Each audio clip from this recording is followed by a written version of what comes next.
Hi guys, good day. It's me, Teacher MJ. Our topic for today class, it's all about the trigonometric ratios. And we're told to find the trigonometric ratio of each given right triangle. So without further ado, let's do this topic. So before answering this one class, is you need to master the 6 trigonometric ratios. So if you want to learn more about the 6 trigonometric ratios, I will just put the link on the description down below. So once again class, if we have given right triangle and we label this one triangle A, B, C, of course this is right angle. Now opposite of this right angle class, or the longest side, this is the hypotenuse.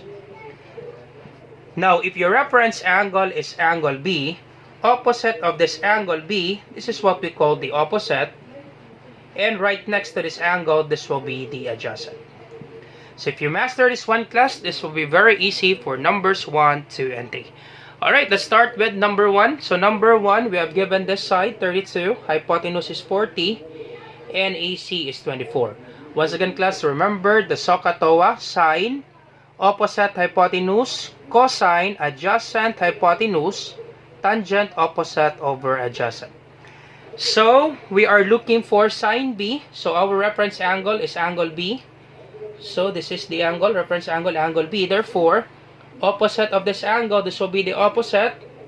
And this will be the hypotenuse, the longest side. Right next to this angle, this will be the adjacent. So we're looking for sine B. And sine, the value of sine, that is opposite over hypotenuse. OH. So, opposite over hypotenuse. So our opposite is 24. So this will be 24 over our hypotenuse is 40, 24 over 40. Now check class, can we reduce the fraction to its lowest term? Yup, we can reduce the fraction. Sir, is it necessary to reduce the fraction to its lowest term? Yup, that's actually mandatory class, that you always reduce the fraction to its lowest term if you can reduce. So what would be the greatest common factor class of 24 and 40? That's correct, we can reduce this one by 8, right? The GCF is 8, so we can divide this by 8. 24 divided by 8, that is 3. 40 divided by 8, that is 5. Therefore, class, our answer for number 1, that is 3 over 5. That's it, class. That's the answer for number 1. So, let's try number 2. So, we are told to find cosine x. So, cosine x, our angle is x. Reference angle is x. So, this will be our reference angle, that is x. And cosine, that is ka, adjacent over hypotenuse. So, let's locate adjacent and hypotenuse. Once again, our reference angle is x. Opposite of this angle x, this will be the opposite. So, this is the opposite. Longest side is the hypotenuse. And this will be the adjacent. Right next to the angle is adjacent. Opposite of this angle x, that is the opposite. Longest side is the hypotenuse. So for cosine, the ratio adjacent over hypotenuse. So our adjacent is 40. So this will be 40 over hypotenuse is 50. So check class, can we reduce the fraction to its lowest term? Yup, we can reduce. What would be the greatest common factor of 40 and 50? That's correct, we can divide this one by 10. So divide by 10, divide by 10. So 40 divided by 10, that is 4. 50 divided by 10, that is 5. That's it, class. That's the answer for cosine. Let's have number 3. So we are told to find tangent R. So our reference angle is R. So this will be our reference angle, that is R. So therefore, opposite of this R, this will be the opposite. Longest side is the hypotenuse. And this will be the adjacent. So therefore, tangent R, so TOA, opposite over adjacent. So opposite, so once again, tangent R, so that would be opposite, adjacent, opposite, then adjacent. So our opposite is 48. Our adjacent is 14. So check class, can we reduce? So what would be the greatest common factor, class? That's correct, we can divide this one by 2, right? So divide by 2, divide by 2. 48 divided by 2, that is 24. 14 divided by 2, that is 7. So 24 over 7. That's it, class. That's the answer for number 3. Easy, right, for this one?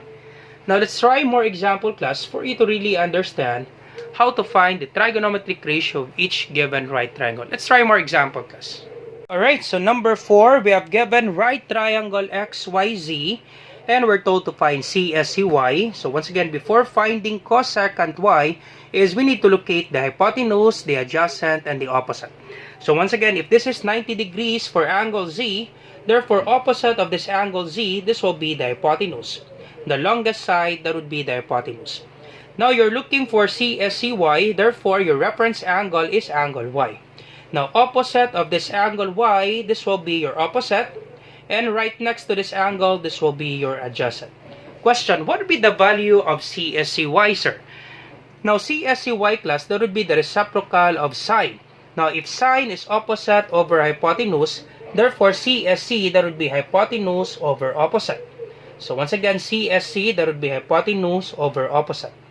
Now, if cosine is adjacent over hypotenuse, therefore the reciprocal of cosine, that would be secant.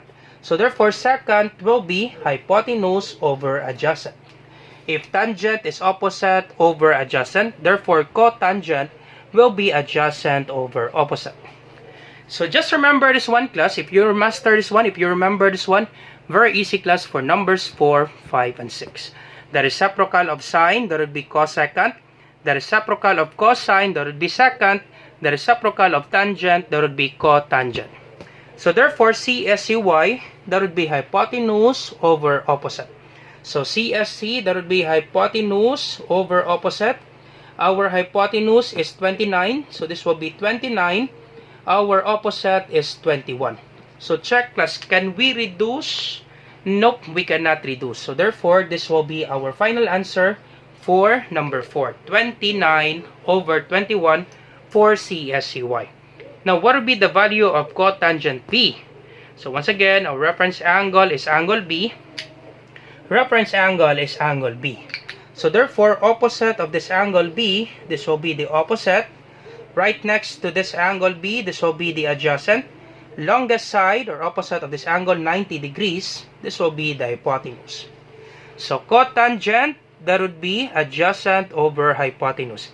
So our adjacent here is 12. So once again, let's check class. Always be careful with this one. Opposite of this angle B, this will be 5. Therefore, our adjacent is 12. So 12, our opposite is 5. So 12 over 5. So check, can we reduce? Once again, class, do not divide this one because you will get a decimal answer. So can we reduce? Nope, we cannot reduce. So that would be our final answer for number 5. Alright, and last one class, number 6, you try this one and you put your answer in the comment section down below. You are told to find the value of secant R. So what would be the value of secant R class? You try this one and you put your answer in the comment section down below. So once again, if you like this video, do not forget to like, share, and subscribe. You share it to your friends and to your classmates so that we can help more students. Once again, this is Teacher MJ. You have a great day, class. Goodbye for now. Bye-bye.